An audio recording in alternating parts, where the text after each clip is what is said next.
Hello everyone. तो इस video में हम लोग देखने वाले हैं रिट्स के बारे में। देखिए रिट्स जो है ना बहुत लोगों को कंफ्यूज करता है, ठीक है, लेकिन टॉपिक रिट्स जो है वो आपको किसी भी पोर्शन में हेल्प करेगा if you are preparing for UPSC exam और एनी पीसीएस एग्जाम। रिट्स के बारे में समझते हैं। सबसे पहले आप हमेशा फंडामेंटल राइट्स के बारे में सुनते आते हो।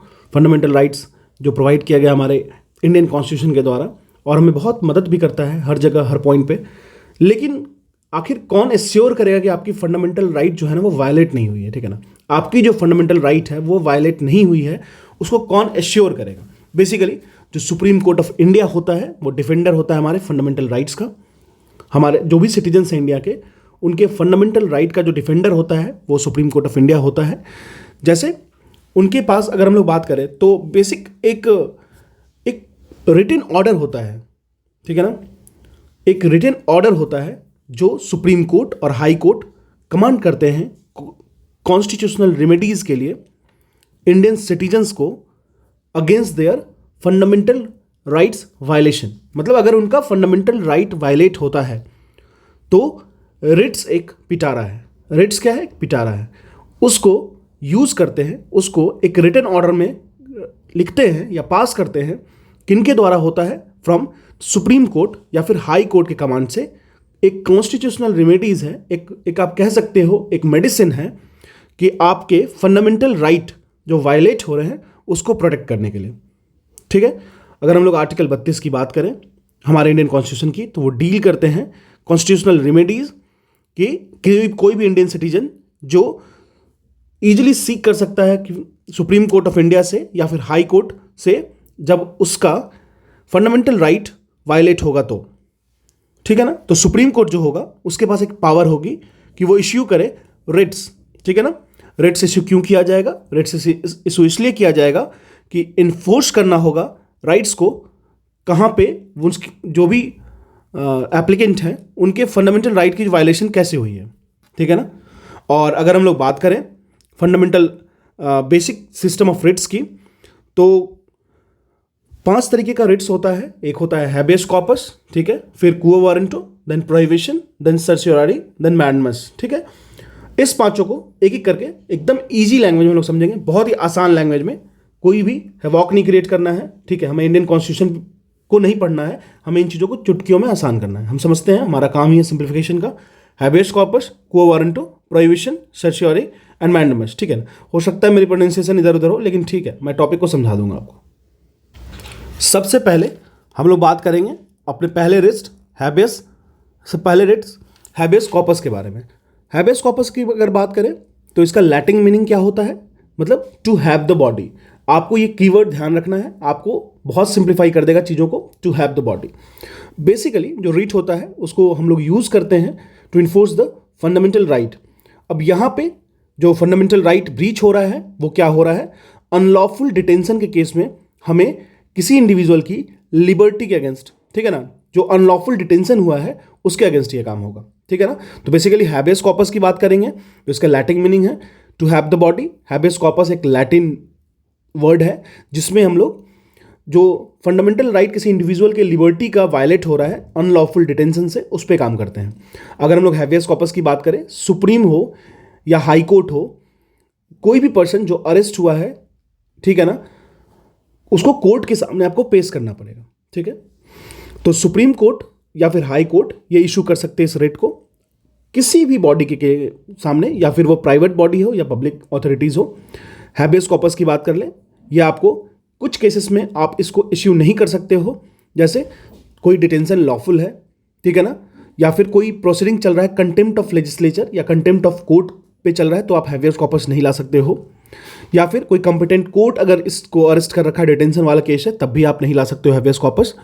या फिर उस कोर्ट के ज्यूरिसडिक्शन से बाहर भी है डिटेंशन, तो भी आप नहीं ला सकते हो, ठीक है। This is the basic fundamental of habeas corpus. देखिए हैबेस कॉर्पस की बात करें, जैसे मान लीजिए कि आपके वकील गए, आपके वकील कह रहे हैं योर ऑनर माय क्लाइंट, जो मेरे क्लाइंट हैं उनको डिटेन कर लिया गया है इलीगली, और मैं आपसे ये मांगना चाह रहा हूं कि उनकी जो बॉडी है bring her body back in front of you, ठीक है। तो जज बोलेंगे ठीक है, let's you can apply for habeas corpus, ठीक है ना। Either the both public authorities for both public authorities और प्राइवेट ऑथोरिटीज, ठीक है। This is all about habeas corpus, बहुत ही बेसिक है। उनको आप अगर अनलॉफुल डिटेंशन किए हो तो फिर आपको पेश करना होगा मेरे सामने। चलिए अब बात करते हैं हम लोग, सबसे पहले हम लोग बात कर लेते हैं मैंडमस के बारे में, ठीक है। मैंडमस के बारे में समझ लेते हैं। मतलब मैंडमस का मतलब सीधी सी है वी कमांड। आपको कीवर्ड्स याद रखने हैं, कीवर्ड से आपका आसान बहुत ईजी हो जाएगा ये चीज़, तो कीवर्ड आपको ध्यान रखना है। Mandamus means we command. Basically अगर ये जो रीट होता है उसको यूज किया जाता है court to order the public official जिन्होंने कोई भी उनकी जो ड्यूटी है ना उसको परफॉर्म करने में फेल कर गए हैं, या फिर या तो फेल कर गए हैं या फिर वो ड्यूटी को रिफ्यूज कर दिए हैं, ठीक है ना। बेसिकली उनका यही है कि अगर वो रिफ्यूज कर दिए हैं उस ड्यूटी को करने से या फिर उस ड्यूटी को करने में फेल कर गए हैं, ठीक है ना। बिसाइड पब्लिक ऑफिशियल, मैंडमस को आप किसी भी पब्लिक बॉडी, एक कॉरपोरेशन या फिर कोई एक इंफीरियर कोर्ट, एक ट्रिब्यूनल या गवर्नमेंट पे भी आप यूज कर सकते हो, ठीक है ना। अगर हम लोग कुछ फैक्ट समझते हैं मैंडमस के इंडिया में, जैसे हैवियस कॉर्पस है, मैंडमस किसी भी प्राइवेट इंडिविजुअल के अगेंस्ट में नहीं लग सकता है। ये बात आप एकदम ध्यान से समझ लीजिए, मैंडमस किसी भी प्राइवेट इंडिविजुअल के अगेंस्ट नहीं लग सकता है, ठीक है ना। अब कुछ चीज़ें होती हैं जहाँ पे मैंडमस नहीं इशू कर सकते हैं, जैसे कोई डिपार्टमेंटल इंस्ट्रक्शन है, ठीक है ना, जो कि एक प्रोसेस में है, एक क्वाजी स्टैट्यूटरी फोर्स उस पर एक्ट हो रहा है, तो आप उस पर नहीं लगा सकते हैं, ठीक है ना। बेसिकली सेकंड पॉइंट क्या हो गया, जैसे कोई मान लो कोई to order someone to work when the kind of work is discretionary and not mandatory, मतलब अगर वो वर्क मैंडेटरी नहीं है, वो उसके विवेक पे है वो काम, तो वो उस पर आप नहीं लगा सकते हो मैंडमस, आप उस पर फोर्स नहीं कर सकते हो, ठीक है ना। आप उस पर कमांड नहीं कर सकते हो, ठीक है ना। और एक चीज़ और है, आप मैंडमस किस पे नहीं लगा सकते हो, आप मैंडमस कॉन्ट्रैक्चुअल ऑब्लिगेशंस को इन्फोर्स करने में नहीं लगा सकते हो, ठीक है ना, याद रखिएगा। एक चीज़ और है, mandamus cantt be issued against the Indian president और स्टेट गवर्नर्स, तो Indian president and state governors पे आप मैंडमस नहीं लगा सकते हो, क्लियर है। तो और एक चीज़ और है, chief justice of high court acting in judicial capacity, उन पे भी आप मैंडमस नहीं लगा सकते हो। तो ये मैंडमस रिट्स के बारे में हुआ। बेसिकली जो आपको समझना है वो यही है, मैंडमस मीन्स वी कमांड, मतलब हम लोग आपको कमांड दे रहे हैं, ठीक है। जैसे मान लीजिए आपके जज बैठे हैं, ठीक है ना, ऑर्डर के जज क्या कह रहे हैं, we order you to take the complaint, किसको कह रहे हैं, रिट्स ऑफ मैंडमस लगा रहे हैं किसी पब्लिक ऑथोरिटी पे, ठीक है ना। तो वो कह रहे हैं sure sir, I will take your words and I will take the command, ठीक है ना। सीधी सी बात है, कोई एक विक्टिम है वो कह रहा है योर ऑनर, पुलिस जो है वो मेरे कंप्लेंट नहीं ले रहे हैं, ठीक है ना, जो भी एग्रीव्ड इंडिविजुअल है, जो भी परेशान इंडिविजुअल है, ठीक है, तो ये कह रहा है और वो ऑर्डर दे रहे हैं कि भाई तुमने अभी तक क्यों नहीं लिया, we order you to take this command, clearly. So mandamus हो गया हमारा, मैंडमस हो गया, हैबियस कॉर्पस हो गया, क्लियर है। अब हम लोग बात करते हैं क्वो वारंटो, मतलब आपने किस ऑथोरिटी पे ये काम किया, क्वो वारंटो, ठीक है। आपकी फंडामेंटल राइट को बचाने का काम हो रहा है। फंडामेंटल राइट बन तो गया, लेकिन उसको प्रिवेंट करना, उसको प्रोटेक्ट करना बहुत जरूरी है, ठीक है ना। क्वो वारंटे का मतलब होता है आखिर आपने किस ऑथोरिटी से ये काम किया। जैसे मान लीजिए क्वो वारंटो एक कोई भी रिट है, ठीक है ना। बेसिकली अगर हम लोग बात करें क्वो वारंटो की, तो सिंपल सा एक रिट है जो कि इश्यू किया जाता है एक व्यू से कि किसी भी कोई मान लो एक पर्सन है जो पब्लिक ऑफिस में एक्ट कर रहा है, उसको रिस्ट्रेन करना है, ठीक है ना। मतलब जिसके लिए वो इंटाइटल्ड नहीं है, आप किस ऑथोरिटी से इस पर डिसीजन ले लिए। जैसे मैं आपको एग्जांपल देता हूं, मान लो दिल्ली में कोई एक आर्कियोलॉजिकल बिल्डिंग है जो आर्कियोलॉजिकल सर्वे ऑफ इंडिया के एम्बिट में आता है, और उस बिल्डिंग का प्रोटेक्शन का सारा काम आर्कियोलॉजिकल सर्वे ऑफ इंडिया ही देखता है, ठीक है ना। तो बेसिकली वो मॉन्यूमेंट है, तो कोई डीएम साहब आए और उसमें कुछ छेड़छाड़ करवा दी। जैसे आपने कुछ दिन पहले सुना होगा कि एक बिल्डिंग को गिरवा के वहाँ पे अपनी वो बनवा रहे थे, तो उनसे कोर्ट पूछेगा कि आप किस ऑथोरिटी से, आपने कौन सी ऑथोरिटी यूज़ की, आप क्या इस चीज़ के लिए इंटाइटल थे कि आप मॉन्यूमेंट जो बनी हुई है यहाँ पे आप उसको डिस्टर्ब करें, ठीक है ना।